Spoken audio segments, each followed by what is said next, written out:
आज ही आपली निर्णायक सभा आहे। मित्रांनो आता शांत बसा, थोडा वेळ झालाय, भुजबळ साहेबांना बोलायचं आहे, प्लीज शांत राहा। आज जी भूमी आहे ही भूमी क्रांतीवीरांची भूमी आहे। बीड मधली ही सभा आज निर्णायक सभा आहे। इंग्रजांच्या विरोधामध्ये लढणारे, निजामांच्या विरोधात लढणारे राजा धर्माजीराव प्रतापराव यांची ही भूमी आहे। मित्रांनो संत भगवान बाबांची ही भूमी आहे। याच जिल्ह्यामध्ये 12 ज्योतिर्लिंगापैकी एक असणारा आपल्या परळीच्या वैजनाथाची ही भूमी आहे।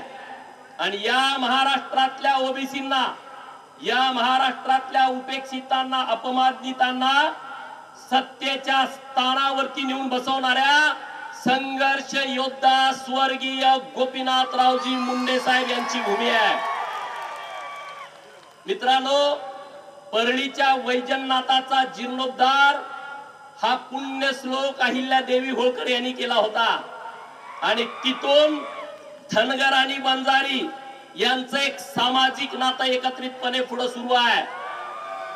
त्यानंतर इंग्रजांच्या विरोधामध्ये आणि निजामांच्या विरोधामध्ये धर्माजीराव राजे आणि नवसाजी नाईक या दोघांनी एकत्रित येऊन इंग्रजांना सळो की पळो करून सोडला होता। इंग्रजांचे सगळे आणि निजामांचे सगळ्या सैन्या तळावरती ते हल्ले करायचे आणि त्यांच्या सगळे शस्त्र घ्यायचे आणि परत त्यांच्यावरती चालून जायचे। आज या दोघांचं नाव काढलं तर कब्रस्तानात असणारे निजाम सुद्धा थरथर कापतात, एवढी मोठी ताकद या दोघांची होती। हे आपलं नातं आहे मित्रांनो, हे नातं आपण व्यवस्थितपणे पुढे जपलं पाहिजे। श्री संत भगवान बाबांचं फार मोठं स्थान या महाराष्ट्रात आहे। संत भगवान बाबांची ही भूमी आहे आणि संत भगवान बाबा हे पंढरीच्या पांडुरंगाचे भक्त होते। श्री संत बाळूमामा हे पण पंढरपूरच्या पांडुरंगाचे भक्त होते। मला वाटतंय श्री संत भगवान बाबा आणि श्री संत बाळूमामा यांची पंढरपूरच्या पांडुरंगाच्या चरणी जेव्हा दर्शनाला जात होते तेव्हा त्यांची निश्चितपणे भेट झालेली असावी। नुसती भेट नाही, त्यांची चर्चा पण झाली असेल। आणि म्हणून भुजबळ साहेब हा वंजारी आणि धनगर या महाराष्ट्रातल्या ओबीसीच्या आरक्षणाच्या रथाची 2 चाक झालेला आहे। आणि या रथावरती महात्मा ज्योतिराव फुले साहेबांच्या विचाराचा पाईक माननीय छगन भुजबळ साहेब हे श्रीकृष्ण म्हणून बसलेत की नाही। आणि म्हणून हे ओबीसीच्या आरक्षणाचं महाभारत हा ओबीसीच जिंकणार। कारण माळी, धनगर, वंजारी, ओबीसी आणि भटके मुक्त हे 5 पांडव एकत्रित येऊन लढतायत। आणि त्यामुळं कुठलाही शकुनी पुढे आला तरी त्याला चिलटासारखं चिरडल्याशिवाय या महाराष्ट्रातला ओबीसी राहणार नाही। मित्रांनो आज भुजबळ साहेबांच्या मुळे आपल्याला जीव आलाय का नाही? नाहीतर गावात बोलायची तर भीती, इकडे बघायचं तिकडे बघायचं, कोण बघतोय का। आता गावगाड्यातला पोरगा सुद्धा सोशल मीडियामध्ये येऊन स्वतःचं मत मांडायला लागला। याचं सर्व श्रेय माननीय भुजबळ साहेबांना जातं की नाही जात?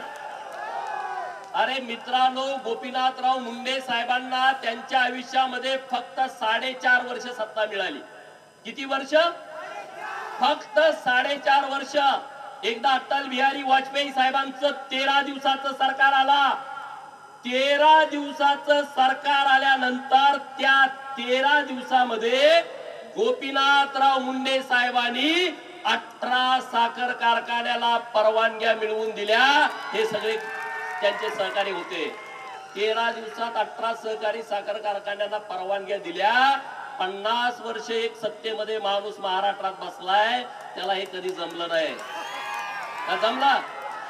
मी का सांगतोय तुम्हाला की ओबीसीकडे नेतृत्व कधी आलं नाही. अरे एकट्या मुंडे साहेबांच्याकडे 13 दिवसाचं अटल बिहारी साहेबांच्या सरकारमधलं नेतृत्व आलं, तर त्यांनी 18 कारखान्यांना परवानग्या मिळवून दिल्या.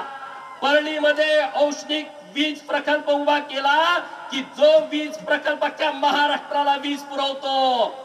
आणि दुसऱ्या बाजूला स्वर्गीय विलासराव देशमुख साहेब सुद्धा मराठवाड्यातले, त्यांच्या लातूरला माझ्या सांगली जिल्ह्यातल्या मिरज मधून पाण्याचा टँकर मागच्या 4-5 वर्षापूर्वी रेल्वेचा टँकर आला. हे दोन्ही नेते मोठे आहेत, हे दोन्ही नेते दिवंगत आहेत. मी त्यांची तुलना करू पाहत नाही, एकाला वर घ्यायचा आणि दुसऱ्याला, असा माझा विषय नाही. पण जर ओबीसीच्या नेतृत्वाला सत्तेमध्ये स्थान मिळाला तर काय बदल होऊ शकतो हे स्वर्गीय गोपीनाथरावजी मुंडे साहेबांनी दाखवला. आज छगन भुजबळ साहेबांच्याकडे सगळ्या ओबीसींचं लक्ष लागलंय की निश्चितपणे ओबीसींच्या जीवनामध्ये एक क्रांती सूर्य म्हणून माननीय छगन भुजबळ साहेब निश्चितपणे काम करतील. बीड मध्ये जाळपोळ झाली, बीड मध्ये आमदारांची घरं जाळली. मला येतानाच काही लोक बोलली, अरे बीड मध्ये एवढी मोठी जाळपोळ होते, तुमच्या गाडीवरती अनेक वेळा हल्ले झाले, इंदापूर मधली ती घटना झाली, तुम्ही बीडला जाऊ नका. अरे म्हटलं मी, स्वर्गीय गोपीनाथराव मुंडे साहेबांची शिकवण आहे, किती जरी हल्ले झाले तर सत्ता स्थानापर्यंत जोपर्यंत या महाराष्ट्रातला ओबीसी आणि भटका विमुक्त जात नाही, तोपर्यंत आमच्या शरीरात रक्ताचा थेंब आहे, तोपर्यंत आम्ही लढत राहू. ही भूमिका माननीय स्वर्गीय गोपीनाथराव मुंडे साहेबांची आहे. आणि तीच भूमिका घेऊन आज माननीय छगन भुजबळ साहेब या महाराष्ट्रामध्ये फिरतायत. अरे आज तुम्ही ओबीसीच्या हातामध्ये सत्ता द्या ना. जेवढे मुख्यमंत्री महाराष्ट्रामध्ये मराठा समाजाचे झाले, तेवढे जर मुख्यमंत्री ओबीसीचे झाले असते तर या महाराष्ट्रातल्या गरीब मराठा समाजांना ओबीसी नेत्यांनी आरक्षण दिलं असतं. आज ही वेळ आली नसती. असती काही वेळ आली? अरे एवढे वेळे तुम्ही मुख्यमंत्री झाला, मराठा समाजाला काही दिलं नाही. मराठा समाजाला आमचा विरोध नाही, मराठा समाजाच्या आरक्षणाला आमचा विरोध नाही, पण ज्या पद्धतीनं दादागिरी चालू आहे त्या सगळ्या गोष्टीला आमचा विरोध आहे. आणि म्हणून ओबीसीच्या आरक्षणाला अजिबात धक्का लागता कामा नये. ही तर भूमिका आमची आहे. पण चुकीच्या पद्धतीनं तुम्ही जे दाखले देताय, चुकीच्या पद्धतीनं भुजबळ साहेबांनी सगळे पुरावे तुम्हाला दिले की कशा पद्धतीनं तुम्ही ओबीसीचे दाखले देताय, कुणबीचे दाखले देताय. आणि म्हणून माझी मागणी आहे की ज्या शिंदे समितीच्या माध्यमातून या महाराष्ट्रामध्ये कुणबी दाखल्यांचं वाटप सुरू आहे, ती शिंदे समिती तात्काळ बरखास्त केली पाहिजे.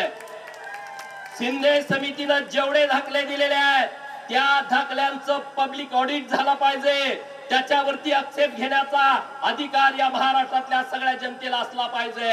आणि म्हणून त्याचा पब्लिक ऑडिट करा, श्वेतपत्रिका काढा, किती लोकांना तुम्ही दाखले दिलेले आहेत. अरे मराठा समाजाचा स्वभाव अन्याय करणाऱ्याचा नाही आहे. ही महाराष्ट्रातल्या मराठा समाजाला माझं आव्हान आहे, विनंती आहे, अरे तुम्ही तुमची स्वतःची आब कुणाच्या तरी नादाला लागून घालवू नका. तुम्ही तुमच्या स्वतःची एक आब आहे, ती आब तुम्ही राखा, कुणाच्या तरी नादाला लागू नका. हातात काही मिळणार नाही. माननीय छगन भुजबळ साहेबांनी जो लढा उभा केलाय ना, याला विचाराचा अधिष्ठान आहे. उगाच उठले आणि म्हणून लढ्याला सुरुवात केली असा त्याचा अर्थ नाही मित्रांनो. त्यांनी जो लढा उभा केलाय तो संविधानाला धरून लढा आहे. त्यांनी जो लढा उभा केलेला आहे तो महाराष्ट्रातल्या 346 जातीच्या अस्तित्वाचा विषय आहे. आणि म्हणून त्या लढ्याला एक वैचारिक अधिष्ठान आहे मित्रांनो. समोरच्या बाजूला लढा उभा केलाय, अरे काय त्याला वैचारिक अधिष्ठान आहे? त्याला कुठला संविधानाचा अधिष्ठान आहे? अरे कुठला अधिष्ठान नाही. परंतु आम्ही काही करू, आम्ही जे बोलू ते झाला पाहिजे अशी भूमिका घेऊन काही लोक महाराष्ट्रामध्ये काम करण्याचा प्रयत्न करतायत. अरे ज्या मराठा समाजामध्ये छत्रपती शिवाजी महाराजांचा जन्म झाला, ज्या मराठा समाजामध्ये राजश्री शाहू महाराजांचा जन्म झाला, तो मराठा समाज अन्याय करू शकतो का?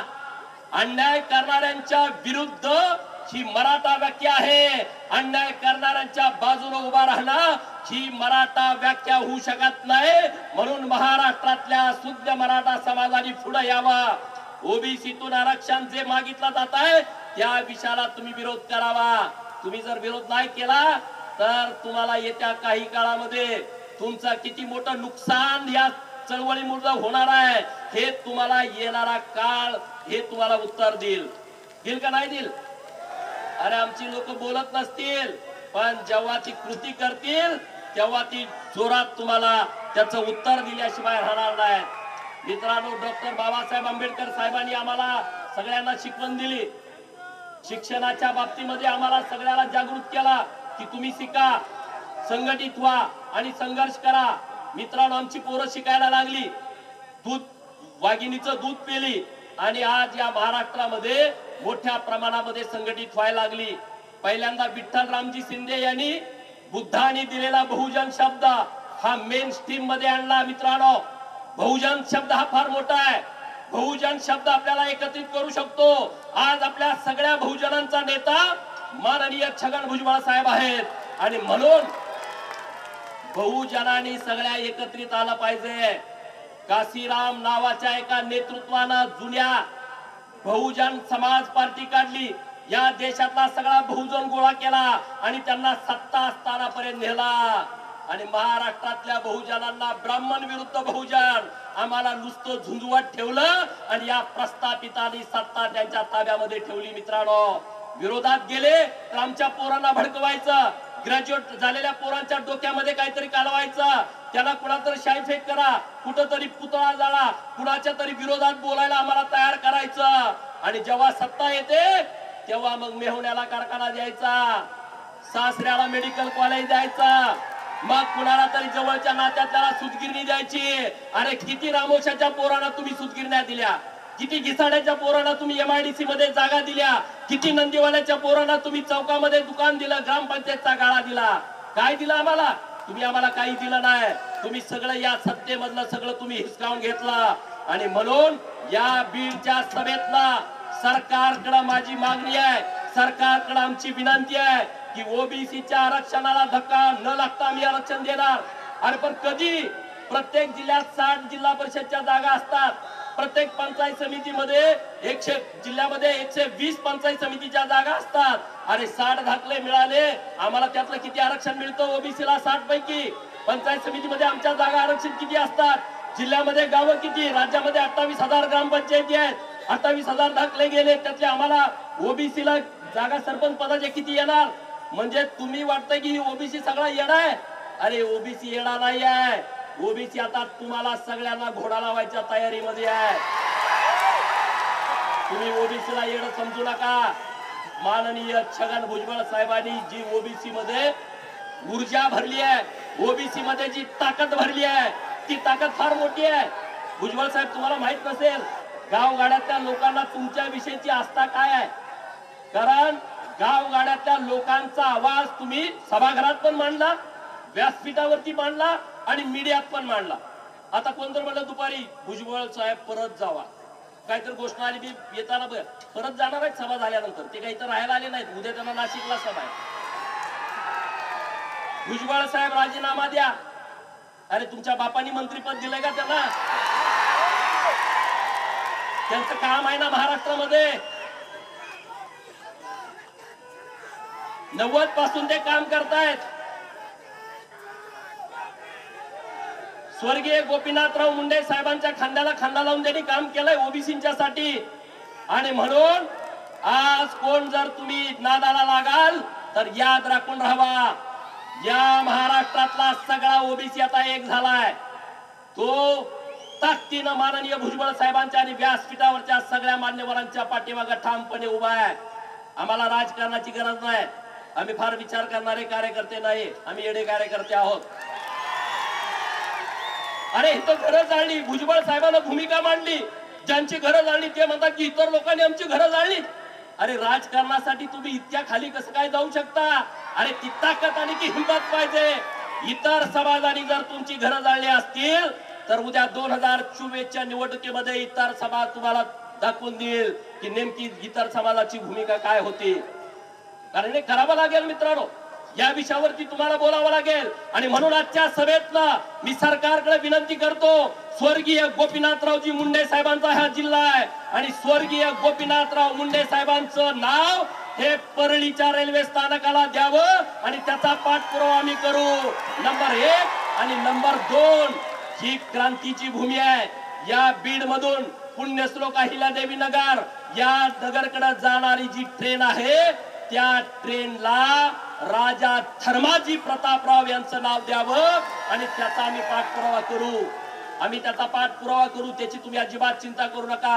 पण ओबीसीला आणि ओबीसी नेतृत्वांना माझी हात जोडून विनंती आहे, आम्हाला मान अपमान हा आपल्यासाठी महत्वाचा विषय नाही। भुजबळ साहेब आणि ओबीसी चळवळ हा आपल्यासाठी महत्वाचा विषय आहे।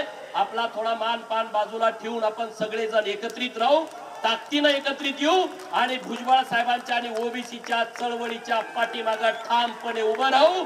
त्यासाठी आपल्याला कुठली किंमत मोजावी लागली तरी चालेल, पण आपण मागे घेता कामा नये एवढंच या निमित्तानं बोलतो आणि थांबतो। जय हिंद, जय महाराष्ट्र, जय मल्हार।